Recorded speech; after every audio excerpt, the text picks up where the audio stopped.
तो अब आ गए हम क्वेश्चन नंबर 34 में, क्योंकि 4 मार्क का क्वेश्चन है। और ये क्वेश्चन है ग्राफ का। Find the solution of the given pair of linear equation by graphical method. दो इक्वेशन दे रखे हैं आपके पास, 2x + y = 8 and x + y = 5। Okay. और इसका हमको ग्राफ बनाना है। तो एक्चुअल में क्या, अगर आपको एग्जैक्ट ग्राफ बनाना है तो अ, कम से कम आप क्या करना, उनको पहले से सॉल्व कर देना। ठीक है ना। अगर आप एडवांस में सॉल्व कर देते हैं तो ग्राफ हो जाता है इजी। जैसे फॉर एग्जांपल आपके पास पहला इक्वेशन है 2x + y = 8, x + y = 5। अगर आप इसको इक्वेशन 1 और इक्वेशन 2 मान लेते हैं तो इन दोनों को कर दीजिए माइनस। ये सब काम रफ में करेंगे ऑन सब्ट्रैक्टिंग। सब्ट्रैक्ट क्यों कर रहा हूँ? By elimination method. अगर आप माइनस करेंगे तो नीचे के साइन अपोजिट हो जाएंगे, और इसकी वजह से ये y - 5 0 हो जाएगा। 2x - x x, 8 - 5 3। Okay. Now ये x = 3 क्या है, किसी भी एक इक्वेशन में पुट कर दीजिए। यहाँ कोई स्टेप्स लिखने की ज़रूरत नहीं है आपको, क्योंकि ये काम आप रफ में कर रहे हैं। और x की वैल्यू पुट कर दी आप इक्वेशन 1 में, तो यहाँ से y = 5 - 3, y = आ गया 2। तो ये एडवांस में सॉल्व करने की वजह से आपको ये फ़ायदा होगा कि आपको एग्जैक्ट आंसर मिल जाएगा। नाउ पहला इक्वेशन 2x + y = 8। आपको कुछ नहीं करना, आपको एक छोटा सा डब्बा बनाना है। 3 वैल्यूज लेना है बस, उससे ज़्यादा लेने की ज़रूरत नहीं है। x y ले लेना है। और एक वैल्यू तो हम लोग ले चुके हैं, x = 3 और y = 2। बाकी हम वैल्यूज ले सकते हैं। अब देखिए, आप अगर 0 पुट करते हैं किसमें, इस इक्वेशन में, तो ये हो जाएगा 2 × 0 + y = 8। 2 0 = 0, तो y = 8 हो जाएगा। तो x = 0 लेने पे y आपको आ रहा है 8। ऐसे ही आप x = 1 ले लीजिए। तो x की जगह 1 पुट करिए, प्लस y = 8। 2 × 1 = 2 plus y = 8। यहाँ से y = आ जाएगा आपको 8 - 2, y = आ गया 6। तो x = 1 लेने पे आपको मिल रहा है y = 6। तो यहाँ 1 और 6। ऐसे ही दूसरा इक्वेशन है x + y = 5। उसका भी एक डब्बा बना लीजिए, और 3 वैल्यूज लेना है, x और y। एक वैल्यू हमेशा फिक्स है, जो हमारा आंसर है 3 और 2। अब देखिए, यहाँ पर हम सीधा सॉल्व कर सकते हैं, दो नंबर को ऐड करें तो 5 आना चाहिए। ओके। तो अगर आप 1 लेते हैं तो y क्या होगा, 4 होगा, 1 + 4 5। और अगर आप x4 लेते हैं तो y क्या होगा, 1, 4 + 1 5। मतलब यहाँ पर आप x और y की वैल्यू क्या लोगे जिससे एडिशन 5 आए, बहुत आसान है। एक बार 1 ले लीजिए तो y 4 हो जाएगा, और एक बार x को 4 ले लीजिए तो y 1 हो जाएगा। It's easy. दो बॉक्स बन गए हमारे पास। अब ये दो वैल्यूज को लेके हम ग्राफ बनाएंगे। चलिए अब ग्राफ प्लॉट कर लेते हैं। हमारे पास ये वैल्यूज हैं, देख लीजिए। हमारे पास ये वैल्यूज हैं 3 2 0 8 1 6, पहले इक्वेशन के। ठीक है। तो 3 2 0 8 1 6। तो चलिए पहले हम x की वैल्यू 3 है, तो y की वैल्यू 2 आ रही है। उसके बाद x की वैल्यू 0 है, तो y की वैल्यू 8 है। और उसके बाद x की वैल्यू 1 है, तो y की वैल्यू 6 है। तो ये देखिए यहाँ प्लॉट हो गया है।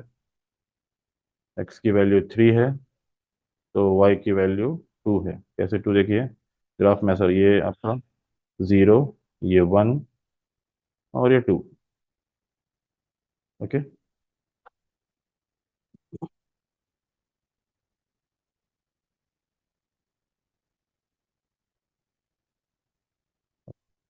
यहाँ देखिए, एक्स की वैल्यू 3 है और वाई की वैल्यू 2 है। एक 3, 2 का पॉइंट हो गया। फिर एक्स की वैल्यू 0 है तो वाई की वैल्यू 8 है। एक्स की वैल्यू 0 है तो वाई की वैल्यू 8 है। और एक्स की वैल्यू 1 है तो वाई की वैल्यू 6 है।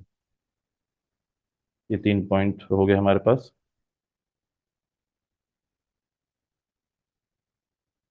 अब दूसरा जो हमारे पास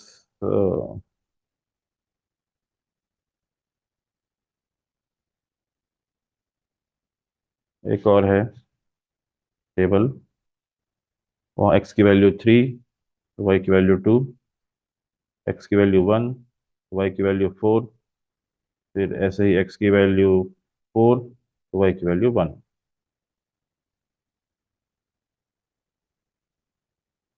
तो आप देख सकते हैं ये ये ऑरेंज कलर में फर्स्ट 3 और 2 ये कॉन्साइड हो गया, देखिए। ठीक है ना। 3, 2 ऊपर वाले में था, नीचे वाले में भी है। यही हमारा आंसर है। और एक्स की वैल्यू 1 तो वाई की वैल्यू 4, और एक्स की वैल्यू 4 तो वाई की वैल्यू 1। 0 और 2 के बीच में 1 आएगा ये। ओके। अब अगर हम इसमें लाइन ड्रॉ कर देते हैं तो कैसे दिखता?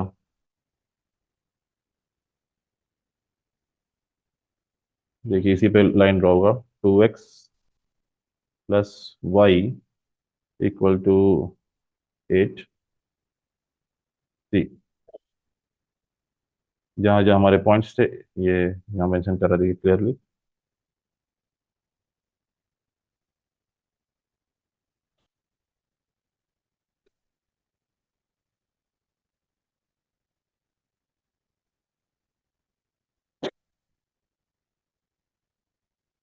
ये जहाँ जहाँ हमारे पॉइंट्स थे वहां से लाइन गुजर गई। अब नेक्स्ट लाइन जो होगी वो यहाँ, यहाँ और यहाँ से होते जाएगी। x + y equal to 5। See, तो कहाँ इंटरसेक्ट हो रहा है? ये 3, 2 में, यही हमारा आंसर है। ओके, ये 3, 2।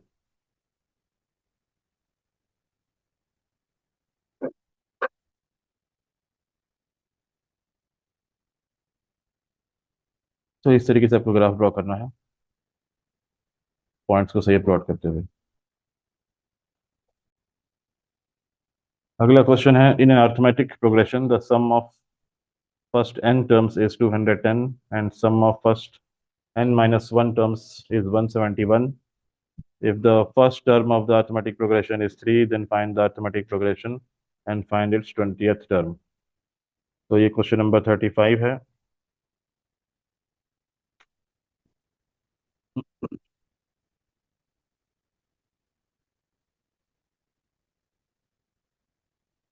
क्वेश्चन नंबर 35,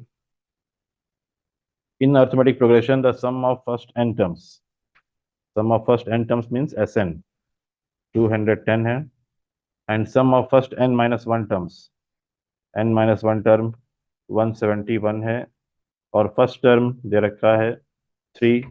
आपको पूछ रहा है AP, और क्या पूछ रहा है? 20th टर्म मतलब 820। 20th टर्म मतलब 820। So it's easy. हमारे पास एक फॉर्मूला है, AN is equals to SN-SN-1। यहाँ से AN is equals to SN is 210 minus SN-1 is 171, question में गिवन है। यहाँ से आपको AN आ जाएगा 9 और 39। ओके।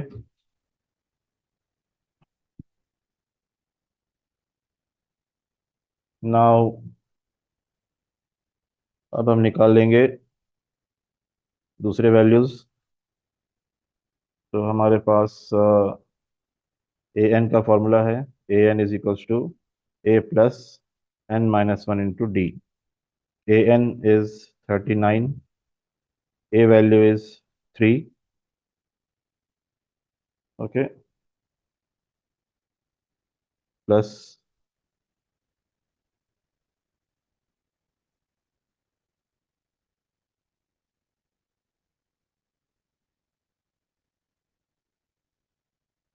यहाँ से नहीं आएगा ये,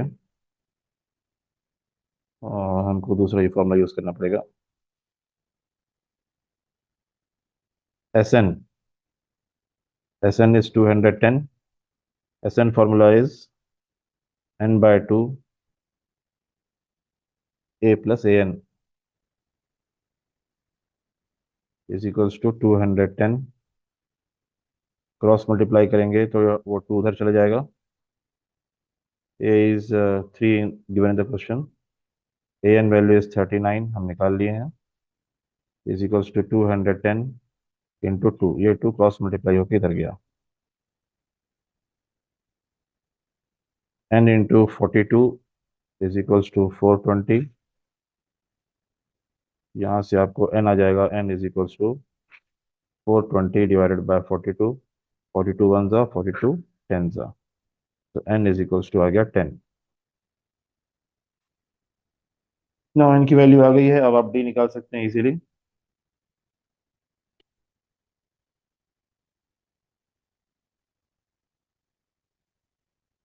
an का फॉर्मूला यूज करेंगे। an is equals to a+n-1 × d। an की वैल्यू है 39, a की वैल्यू क्वेश्चन में गिवन है 3, n की वैल्यू हमने निकाल ली है 10 - 1 d। यहाँ से ये हो जाएगा 39 - 3 इज इक्वल टू 10 - 1 9 d। यहाँ से इसको उल्टा लिख लीजिए, 9d is equal to 39 - 3 36। d is equal to 36/9, 9 one ज़ा 9 फोर ज़ा, so d is equal to 4।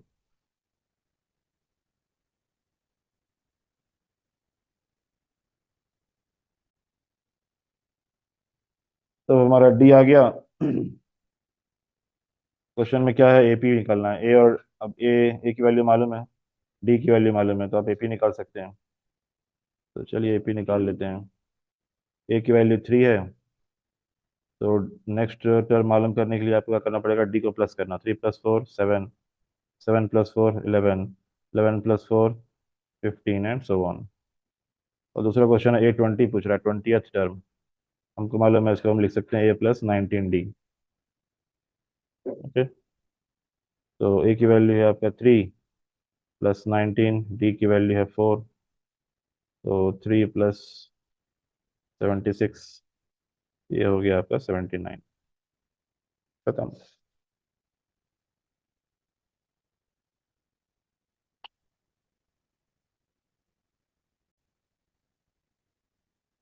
अगला क्वेश्चन है, the sum of interior angles of a polygon of n sides is n-2 × 180 if the interior angles of a pentagon are in the arithmetic progression and its least angle is 72 degree, then find all the interior angles of the pentagon। तो ये भी बहुत आसान question है। Question में क्या दे रखा है, क्वेश्चन में दे रखा है ये, और में है ये। क्वेश्चन में दे रखा है SN, sum of interior angles of a polygon, ठीक है, ऑफ n साइड्स। SN दे रखा है n-2 × 180। फिर बता रहा है if the interior angles of pentagon, pentagon है हमारे पास जिसके 5 साइड होते हैं, और सबसे छोटा एंगल जो है उसका वो है 72 डिग्री, लीस्ट, उसको हम ए मान लेंगे। तो हमको बाकी सारे एंगल्स पूछ रहा है। ओके, तो ये हमारा क्वेश्चन है।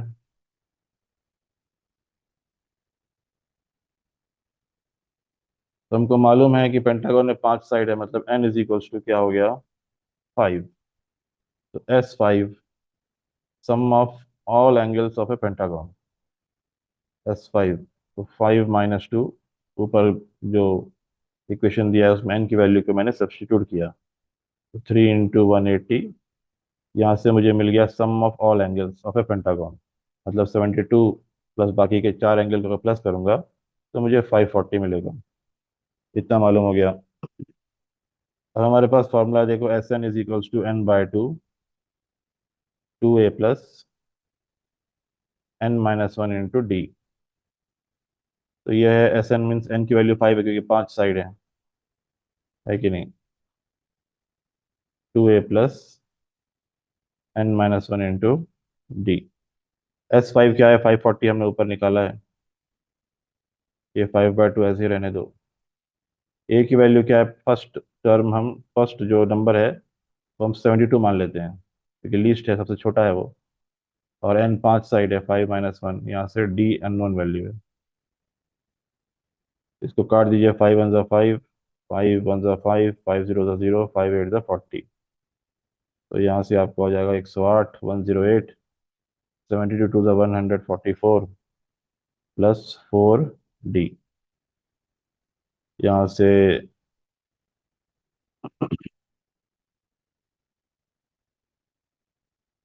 × 2, ये 2 क्रॉस मल्टीप्लाई होगा, तो ये हो जाएगा 216 minus 144 is equals to 4d। तो उल्टा लिख लीजिए, 4d is equals to 216 minus 144। यहाँ से d इज इक्वल्स टू, इसको माइनस करेंगे तो 27 डिवाइडेड बाय 4, 4 × 1 = 4, 4 × 8 = 32। तो d इज इक्वल्स टू 18 आ गया। अब हमको मालूम है पूरे के पूरे 5 एंगल एपी में हैं। तो first angle, all angles, first angle 72 है, एपी में है, और कॉमन डिफरेंस प्लस करके हम नेक्स्ट एंगल निकाल सकते हैं। तो 72 नेक्स्ट 18 प्लस करेंगे तो 90 आ जाएगा। फिर 90 में 18 प्लस करेंगे तो 108 आ जाएगा। फिर 108 में 18 प्लस करेंगे तो 126 आ जाएगा। और 126 में 18 प्लस करेंगे तो 144 डिग्री आ जाएगा। तो इस तरीके से आप इसको सॉल्व कर सकते हैं। अगला क्वेश्चन हाइट एंड डिस्टेंस पे है। In the figure, the poles AB and CD of different heights are standing vertically on a level ground. From a point P on the line joining the foots of the pole on the level ground, the angle of elevation to the top of the pole are found to be complementary. The height of CD and the distance PD are 20√3 and 20 meter respectively. If BP is 10 meter, then find the length of the pole AB and the distance between AC between the top of the pole.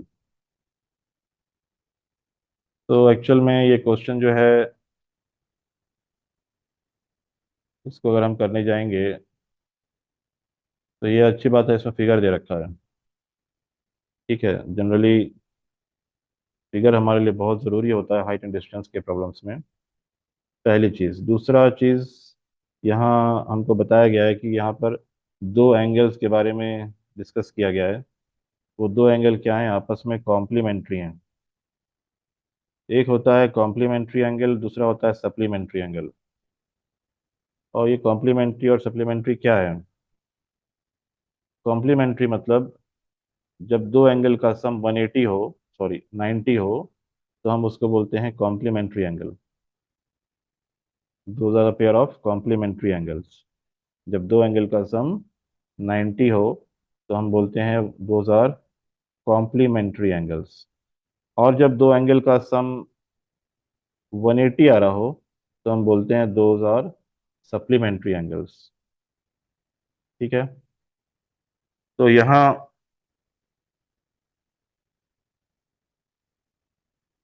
ये figure है आपका, और हमको बताया जा रहा है कि देखिए कौन सा कॉम्प्लीमेंट्री है। The angles of the elevation of the top of poles are found to be complementary. Angle of elevation of the top of the poles, देखिए इस पॉइंट पी से इस पोल के टॉप को देख रहे हैं, और इस पॉइंट पी से इस पॉइंट ए जो टॉप है उसको देख रहे हैं। तो एंगल ऑफ एलिवेशन ये हो गया, और यहाँ पर ये हो गया। इन दोनों का सम 180 है, सॉरी 90 है। तो इसका मतलब angle A P B plus angle C P D is equal to 90। मैं ये मान लेता हूँ, चलो let angle A P B is equals to theta.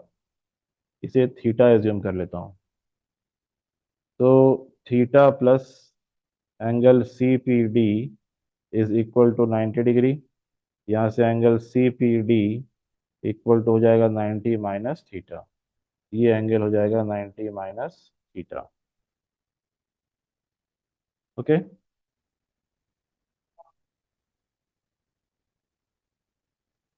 Now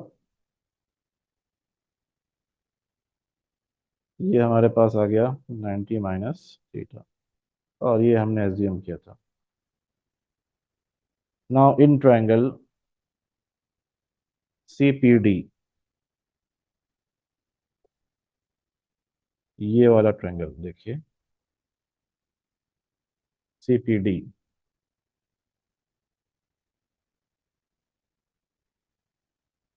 tan 90 minus theta, वो होता है क्या, opposite side by adjacent side. मतलब C D divided by P D. What is C D? C D is 20 √3, and what is P D? P D is 20। 20 one जा 20 one जा, tan 90 minus theta हमको मालूम है, ये होता है cot theta. Cot theta is √3। अब कब कॉट थीटा √3 होता है? तो ये तो वैल्यूज याद होने चाहिए आपको। कॉट थीटा √3 होता है कॉस 60 मीन्स कॉट 60,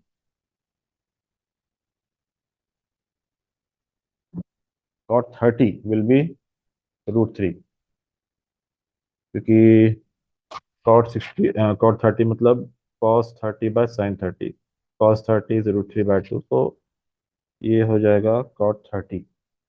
इसका मतलब removing cot from both sides, तो आपको मिलेगा theta is equals to 30 degree. Okay. तो थीटा 30 आ गया, इसका मतलब angle A P B is equals to 30 degree. और 90 माइनस थीटा कौन सा? वो C P D. C P D that is 90 minus theta, तो हो जाएगा 90 minus 30, that is equals to 60 degree. Okay. Angles तो आ गए हमारे पास। एंगल्स आने के बाद अब हम निकालेंगे जो क्वेश्चन मार्क है, in triangle A P B, छोटा triangle, in triangle A P B. वहां भी हम tan यूज करेंगे। tan थीटा बराबर होगा A B by B P. तो tan थीटा मालूम है। tan थीटा क्या है? थीटा क्या है? 30 डिग्री है। A B is question mark and B P is 10। tan 30 क्या होता है? 1/√3 is equals to A B by 10। Cross multiply करिए तो आपको आ जाएगा A B √3 equal to 10। This implies A B is equals to 10/√3। नीचे रैशनल नंबर नहीं रहना, तो हम क्या करेंगे, इसको रैशनलाइज कर देते हैं। 10/√3 इंटू √3/√3, ये हो जाएगा 10 √3। √3 into √3 whole square, square root square cancel, आपको मिलेगा 10 √3/3 यूनिट्स। ए बी आ गया।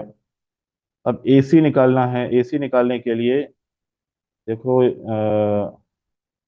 पहले हमको एंगल ए पी सी निकालना पड़ेगा। ये वाला एंगल क्या है? अब देखिए, ये यहाँ से यहाँ तक पूरे एंगल का सम 180 होता है, ठीक है ना? इसका मतलब 90 minus theta plus angle A P C plus angle theta is equals to 180। Minus theta theta cancel हो जाएगा, तो angle A P C is equals to 180 minus 90, तो angle A P C is equals to 90। इसका मतलब triangle A P C एक right angle triangle है। Therefore triangle A P C is a right angle triangle. और जो right angle triangle का मतलब we can apply Pythagoras theorem. Okay. तो hypotenuse कौन सा होगा? ए सी होगा। और उसके लिए हमको ए पी चाहिए और पी सी चाहिए। ए पी मालूम नहीं है, पी सी मालूम नहीं है, तो ए पी निकाल देंगे। तो in triangle A B P, in triangle A B P, A P निकालने के लिए मैं यूज करता हूँ कॉस थीटा।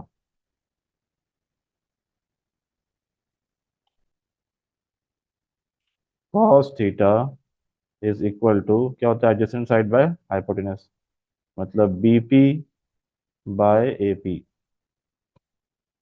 और इस थीटा ईयर कॉस 30 डिग्री। बी पी 10 है और ए पी नहीं मालूम। Now what is cos 30? Cos 30 is √3/2 is equals to 10 by A P.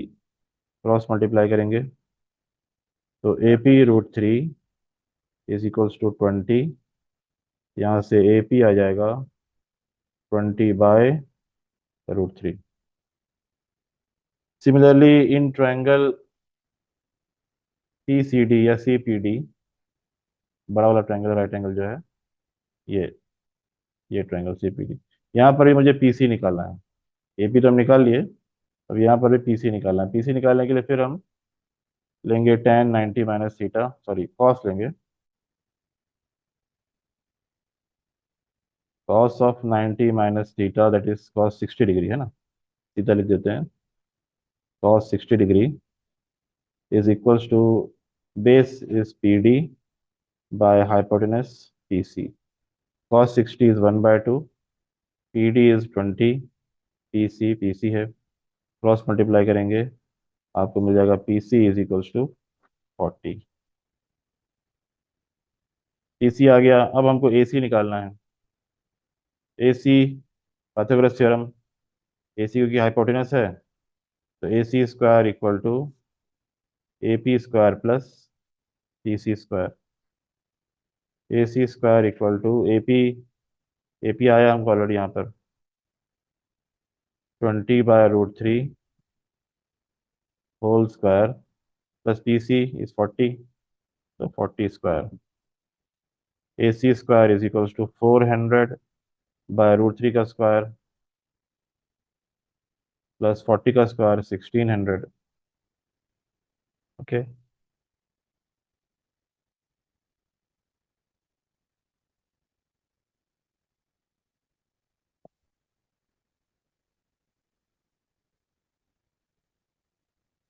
Now हमारे पास आया है A C square is equals to 400/√3 का square plus 1600। Now A C square is equals to 400 by, ये square cancel, 3 plus 1600। LCM लेके solve कर देंगे। यहाँ 3 आ जाएगा, 400 प्लस 16 3 ज़ा 4800।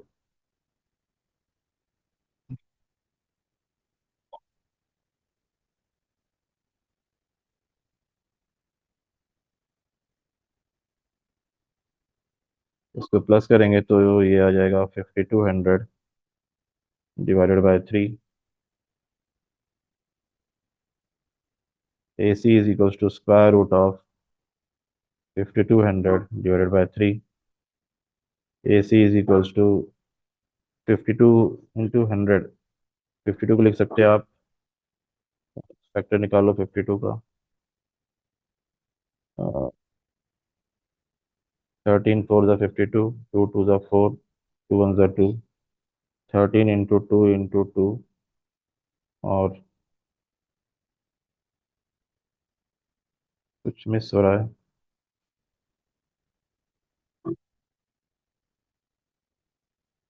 देखते हैं। और 100 का 10 × 10 divided by 3। A C is equals to, देखिए स्क्वायर रूट का पेयर बन गया, तो एक 2 बाहर आएगा और 10 बाहर आएगा, अंदर बचेगा √13 और √3। नीचे रूट्स नहीं रहना, तो आप क्या करोगे, इसको √3 से मल्टीप्लाई और डिवाइड कर दोगे, तो आ जाएगा 13 3 39 डिवाइडेड बाय √3 टू स्क्वायर 3। ये AC आ गया। In this way you have to do all the problems. Okay,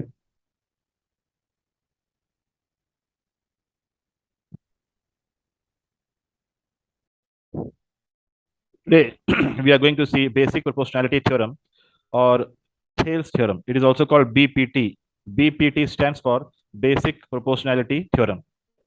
अब इस थ्योरम को शुरू करने से पहले इसके कुछ कॉन्सेप्ट्स को जानना बहुत ज़रूरी है। उस उन कॉन्सेप्ट्स को अगर आप जान लेते हैं तो पूरा थ्योरम बहुत ही आसान हो जाएगा। So let's begin. So first one here is we should know about area of triangle. Okay, now as we know, area of triangle formula is half into base into corresponding altitude. तो ये बहुत सारे बच्चों में misconception है कि वो area of triangle half into base into height सीधा बोल देते हैं, पर वो पूरी तरीके से करेक्ट नहीं है। ओके, करेक्ट है पर पूरी तरीके से करेक्ट नहीं है। एरिया ऑफ ट्रायंगल का फॉर्मूला होता है half into base into corresponding altitude. अब ये करस्पॉन्डिंग अल्टीट्यूड क्या है हम देखेंगे। जैसे फॉर एग्जांपल आपके सामने ये गिवन ट्रायंगल है, ट्रायंगल का नाम है ट्रायंगल ABC, और इस ट्रायंगल के तीन साइड्स हैं AB, BC और AC। और उसी तरीके से इस ट्रायंगल में तीन अल्टीट्यूड्स भी खींचे गए हैं। ओके, तीन अल्टीट्यूड्स कौन कौन से हैं, AM, BL और CK। तो अगर मैं इन तीनों साइड्स ऑफ द ट्रायंगल को ये एज्यूम करूं कि ये तीन बेसेस हैं जिन पे ये तीन एल्टीट्यूड्स खींचे गए हैं, तो हमारे पास तीन बेस हो जाएंगे, बेस AB, बेस BC और बेस AC। और उन तीनों बेसिस पे खींचा गया हाइट या यू कैन से एल्टीट्यूड वो हो जाएगा AM, BL और CK। तो सवाल ये पैदा होता है कि अगर मैं बेस BC एज्यूम करता हूं तो हाइट किसको लूंगा। हालांकि यहाँ पर आपके सामने तीन हाइट है, AM भी एक हाइट है, BL भी एक हाइट है और CK भी एक हाइट है। Okay, so which height you will consider. So answer आता है इसमें, इस फॉर्मूले में ही वो मेंशन है करस्पॉन्डिंग अल्टीट्यूड या फिर you can say corresponding height. मतलब अगर मैं बेस BC एज्यूम करता हूं तो बेस BC पे खींची गई height, okay, and that is nothing but AM। उसी तरीके से अगर मैं बेस AC एज्यूम करता हूं तो बेस AC पर खींची गई हाइट दैट इज BL। और अगर मैं बेस AB एज्यूम करता हूं तो बेस AB पर खींची गई हाइट दैट इज CK। तो अगर मुझे फॉर्मूला लिखना होगा इस for this triangle given triangle, so मैं लिखूंगा area of triangle ABC is equals to half into, अगर मैं बेस BC एज्यूम करूं तो I will write half into base BC into AM that is height. Similarly, if I will take the base AC, so I will write half into AC into BL. If I will take this base as AB, I will write half into AB into CK. Let's do some questions here to understand this correctly. First formula लिखा है half into BC into AM। तो क्या ये formula correct है, check कर लेंगे। Base BC and height is AM, yes it is correct. Okay, come to the next one, half into BC into BL। BC तो base है पर BL height उस पर नहीं खींचा गया, BL जो हाइट है वो AC पे है, तो ये जो फॉर्मूला हो जाएगा वो रॉन्ग हो जाएगा। ओके, थर्ड वन पे आते हैं, half into AB into BL। AB base में एज्यूम कर रहे हैं तो हाइट BL, ना ना ना, हाइट बेस AB पे हाइट जो है वो CK है ना कि BL है, तो ये भी रॉन्ग हो जाएगा। फोर्थ पे आते हैं, half into AC into BL। Let's see where is AC, there is AC यहाँ पर है आपको। ओके, ये है A और ये C, AC पे हाइट है आपका BL, yes BL is correct. So ये फॉर्मूला करेक्ट है। So come to the next one, the fifth one, half into AB into CK। Where is AB, let's see, this is AB, A and B, cursor को देखिए, AB into CK, yes CK इसी पर height खींची गई है, so half into AB into CK, ये भी correct है। Last one, half into BC into CK, half into BC base BC और CK ये हाइट नहीं है, BC पे जो हाइट है वो AM है। ओके, तो ये हो जाएगा wrong. So I hope it is clear now. The formula is area of triangle is equals to half into base into corresponding altitude. ये मालूम होना चाहिए। Now you can see the triangle ABC। आपके सामने तीन ट्रायंगल, सॉरी एक triangle है ABC, और थोड़ा मैंने CA को प्रोड्यूस कर रखा है और BA को प्रोड्यूस कर रखा है आगे की तरफ। अब अगर मुझे इस ट्रायंगल का एरिया फाइंड आउट करना है तो formula is same, half into base into corresponding altitude. अब प्रॉब्लम ये है कि अगर मान लीजिए मुझे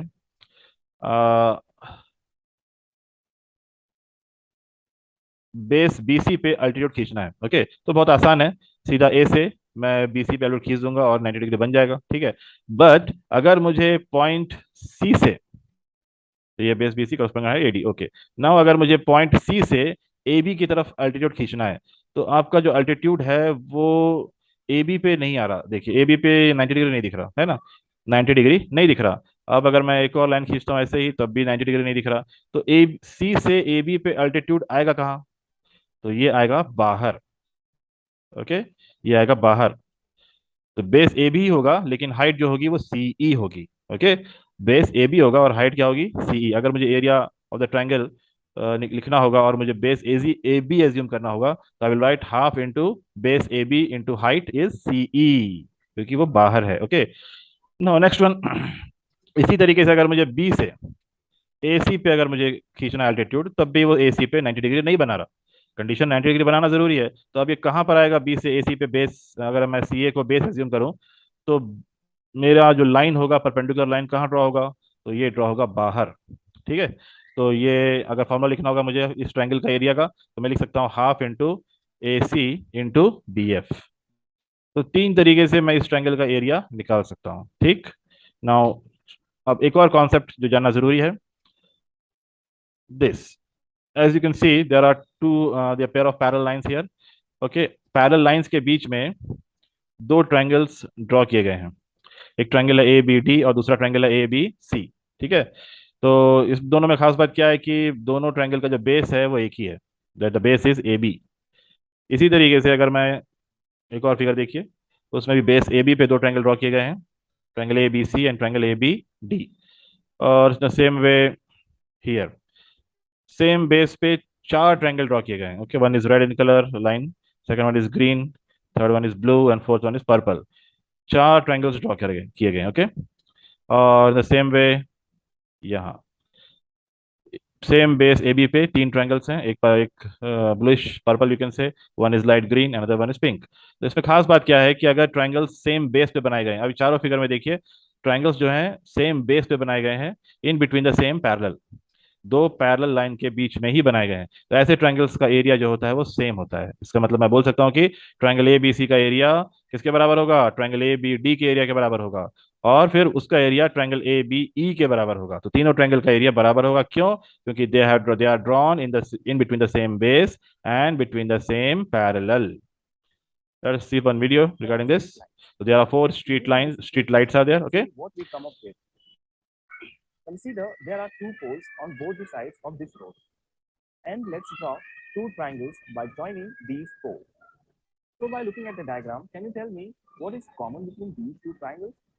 They have a common base, right? One more thing is common between them. Height. Height is also common because if we see the boundary of the road, they form parallel lines. And we know that the distance between two parallel lines is always constant. Therefore, height and base is same for these triangles. So when we calculate area, we use the formula half into base into height. Since height and base are equal for both the triangles, so its area will also be equal. Now, what does this imply? It implies when two triangles are drawn between two parallel lines with same base, then their areas are equal. Let's try some other combination of triangles and see what we learn through this example. Now consider a single light pole on one side and three light poles on the other side. Again, we draw two triangles. So now can you tell me what is common between them in terms of base and height? Yes, height will be common. And what about base? Here, base are different for both the triangles. If we notice a diagram, we can easily make out that we have split a triangle into two by joining a line. Here, we don't even need two parallel lines to show that these triangles have equal height. So the conclusion is, if we draw two triangles by splitting a triangle, then height of all the triangles will be equal. And when we find the area of these triangles, area will not be equal, but ratio of their areas will be equal to ratio of their bases. Because when we take the ratio of areas, the constant value 1 by 2 and the height will get cancelled. And the remaining thing will be the ratio of the bases. Friends, Friends, in this session, we are going to use these properties of triangle and introduce a new property of a triangle.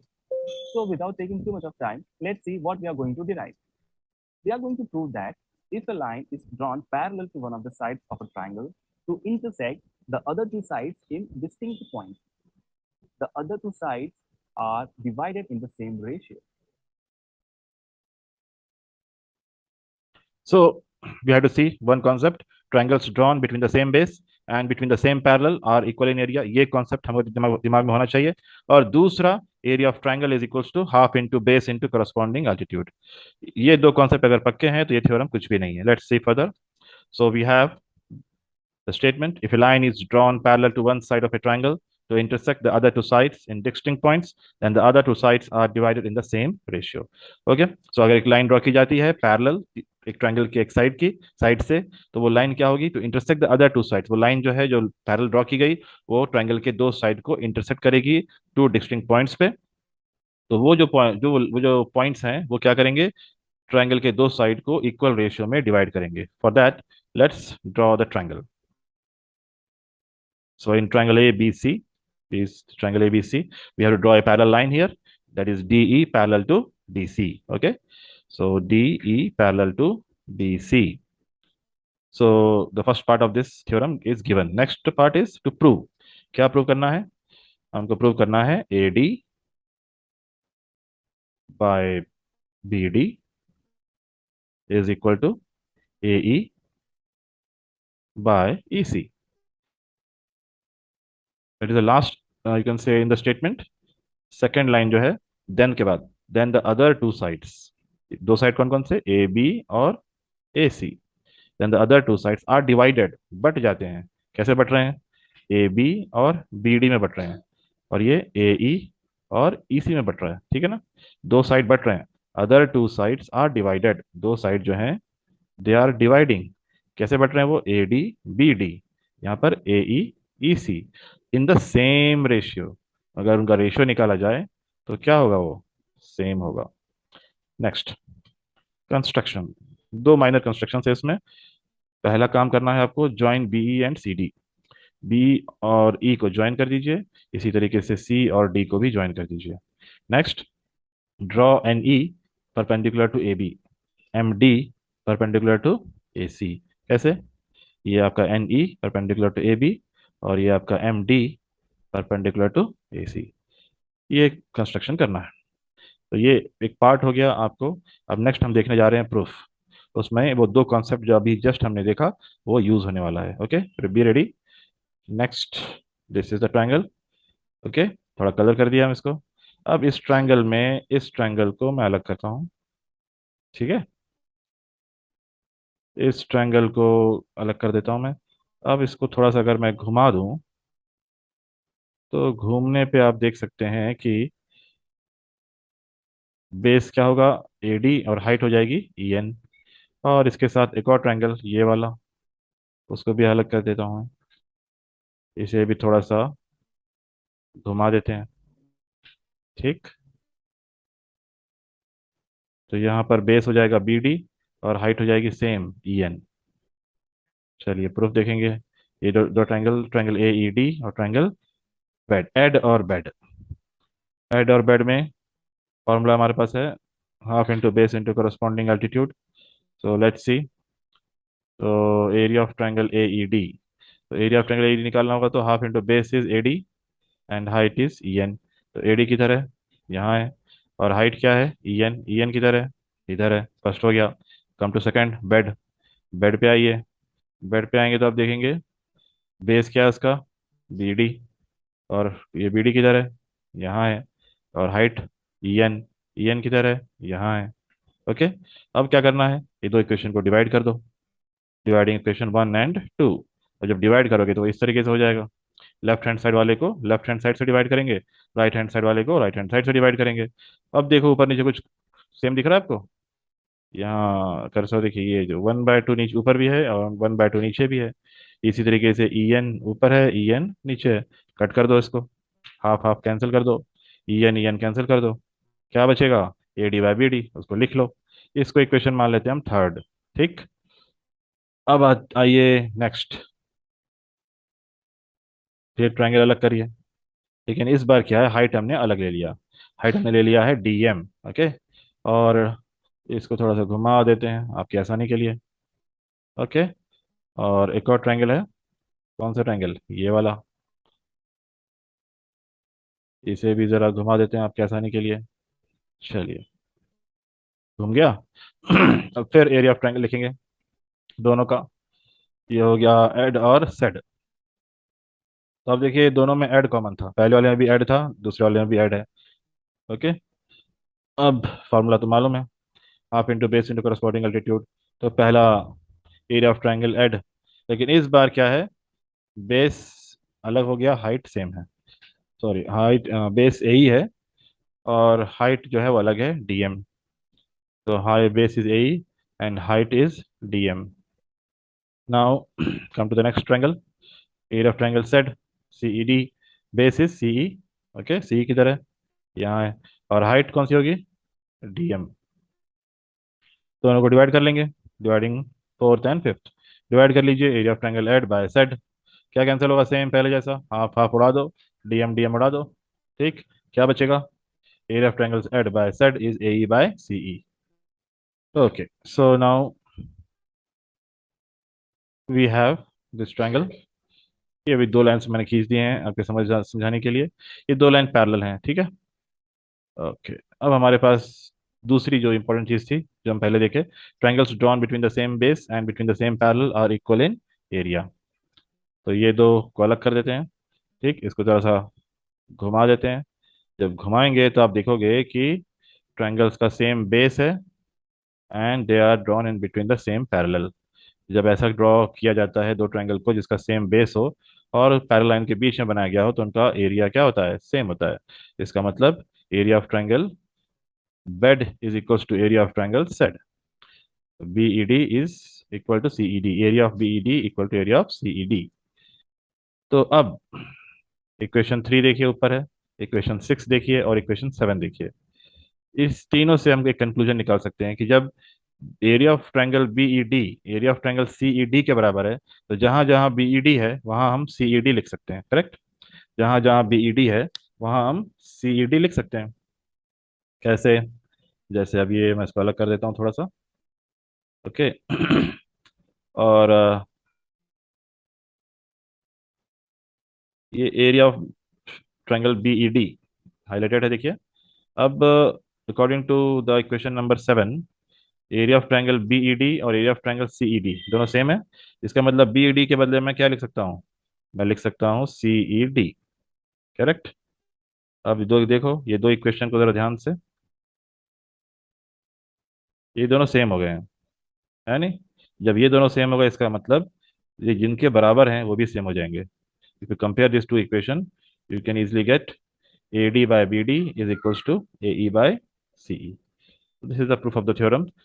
Let's see once again in a different fashion.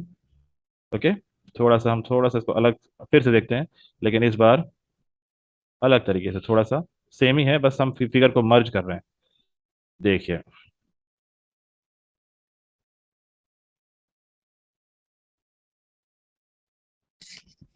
क्या हो रहा है यहाँ पर, फिर से देखिए किस तरीके से ट्रायंगल्स को घुमा के सीधा क्या किया जा रहा है। सी, ये ट्रायंगल है, ये निकला यहाँ से। फिर से देखिए, सेम पहले जैसा ही है, बस दो ट्रायंगल्स को वहाँ मिला दे रहे हैं हम। ये बाकी हर चीज़ सेम।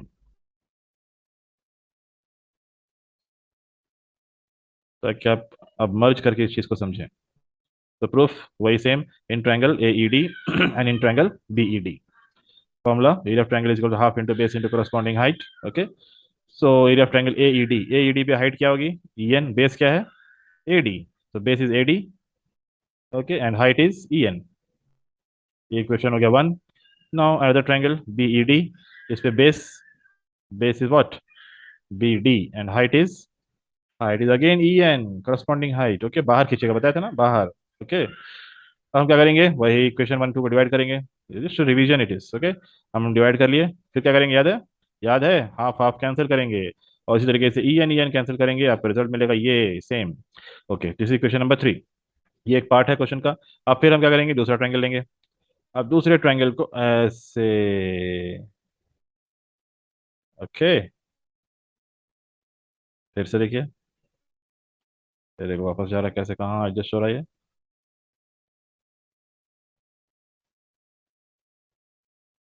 ये। डीएम अल्टीट्यूड वाला, और उसी को बाहर ऐसा। अब फिर area, just revision, okay. Now proof. Proof, कौन सा ट्रायंगल, दो ट्रायंगल है, ए ई डी और सी ई डी, ए ई डी और सी ई डी।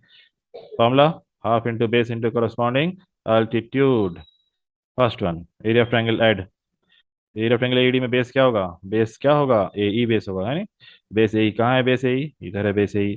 फिर हाइट क्या होगी उस पे, डीएम, कहाँ है डीएम, इधर है डीएम। ओके, और next area of triangle said, half into CE, C क्या है, बेस, ये यहाँ पर है बेस, सीई। और हाइट डीएम किधर है, सेम वही वही हाइट। तो दो ट्रायंगल की हाइट सेम। क्या करेंगे नेक्स्ट, डिवाइड कर देंगे दोनों को। डिवाइड कर दिए, क्या होगा, half half cancel, DM DM cancel, and the result is A by C. So now, अब तीसरी चीज, ये नीचे का जो हिस्सा है इसको हमको अलग करना है, ठीक है। तो मैं देखो ये ऐसे, तो इसको थोड़ा सा घुमा दिया, ठीक है।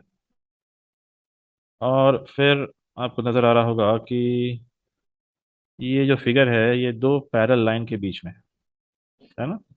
सेम, पहले ये पहले का रिपीट कर रहा हूँ, just in different way. Parallel line के बीच में है, तो हम क्या करते हैं, ये हिस्से को थोड़ा सा हटा देते हैं।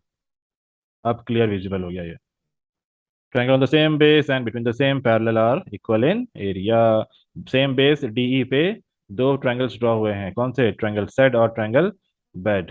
तो triangles drawn between the same base and between the same parallel are equal in area. तो एरिया ऑफ ट्रायंगल बीईडी और एरिया ऑफ ट्रायंगल सीईडी दोनों हो जाएगा same. That will be question 7। Okay, now ये हमारा पहला क्वेश्चन था, याद है ना। Area of triangle AED bye area of triangle BED equal to AD by BD, और AED by C, area of triangle AED divide by area of triangle CED equal to AE by C. ये तो पहले हम करें, ठीक है। ये question third था, ये क्वेश्चन सिक्स था। अब हम क्या करेंगे, ये क्वेश्चन थर्ड, सिक्स और सेवेंथ को देखेंगे। तो अगर देखा जाए तो बीईडी और सीईडी दोनों सेम है, इसका मतलब मैं रिप्लेस कर सकता हूँ किसे, बीईडी के बदले में मैं क्या लिख सकता हूँ, सीईडी। लिख सकता हूँ, नहीं लिख सकता हूँ, क्योंकि दोनों सेम है। क्वेश्चन 7 बोल रहा, ये क्वेश्चन 7 क्या बोल रहा है, बीईडी और सीईडी का एरिया सेम है, तो बीईडी की जगह मैं क्या लिख सकता हूँ, सीईडी लिख सकता हूँ। ओके, अब इसका मतलब क्या, कि area of triangle AED bye area of triangle CED ये किसके बराबर है, एडी बाय बीडी के बराबर भी है, और एई बाय सी के बराबर भी है। जैसे तुम्हारी हाइट तुम्हारे एक दोस्त के बराबर है, और तुम्हारी ही हाइट तुम्हारे दूसरे दोस्त के बराबर है। इसका मतलब तुम्हारे वो दो दोस्तों की हाइट भी क्या हो जाएगी, सेम हो जाएगी, ठीक। इसका मतलब AD by BD will be equal to what, AE by CE. Such easy theorem. अब आप लोग क्या करेंगे, इसको आप लोग एक बार प्रैक्टिस कर लेंगे।